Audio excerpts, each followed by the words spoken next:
Waxaanu ka hadlaynaa sida ay ardaydu uga faa'iideysan karaan cilmiga YouTube yaalla, ama sida ay ardaydu YouTube-ka ay wax uga baran karaan.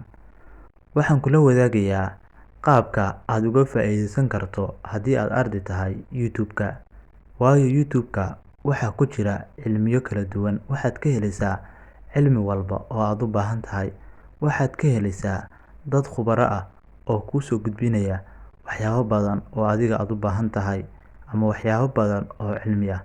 Marka waxaan kula wadaagayaa qaabka aad uga faa'iideysan karto waqtigaagana aad mar walba uga faa'iideysan karto wax cilmi ku saleysan, adigoon waqtigaaga aan ku khasaarinaynin waxyaabaha maalayacniga ama waxyaabaha khiyaaliga.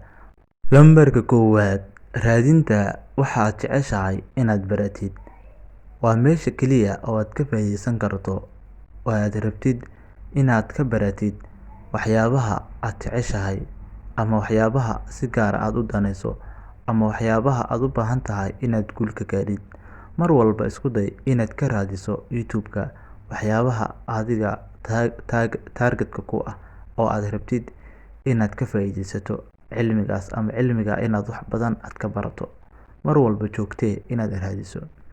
Lambarka labaad, u samayso jadwal. Inaad jadwal u samaysato waa mid muhiim ah. Mararka qaar waxaa laga yaabaa inaad u baahato waxyaabo adiga nafsadaada ay ku istareexayso, inaad wax entertainment ah ama wax maaweelaha inaad isticmaasho. Naftaada way u baahan tahay. Kuma lihi waxyaabaha entertainment-ga dhan iska daa. Wax walba ay naftaadu danaynayso waad samayn kartaa, waa caadi. Laakiin jadwal u samayso si aadan waqtigaaga uusan iska ka dhex qaldamin oo aadan ugu wareerin. Marka YouTube-ka inaad isticmaasho adigoo adeegsanaya qaabka wax looga raadiyo si cilmiyeysan, waa inaad jadwal aad u samaysato. Lambarka saddexaad, ku xirnow dadka khubarada ah ama dadka waxa aad baranayso cilmi ahaan yaqaana ama bartay oo si fiican u bartay ama ku takhasusay. Dadkaas mar walba ku xirnow, oo waxaad ka ilaalisaa dadka fiiska raadiya ama dadka aan garanayn waxa ay soo gudbinayaan, oo laga yaabo iyagaba inaysan wax badan aysan ka aqoonin. Marka mar walba ku xirnow dadka cilmiga aad raadinayso bartay.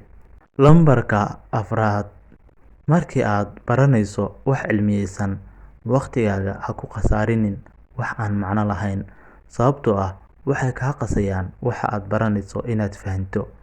Marka waxaan kugula talinayaa, haddii aad rabto inaad YouTube-ka aad wax ka barato, mar walba kala xadido waxyaabahaaga.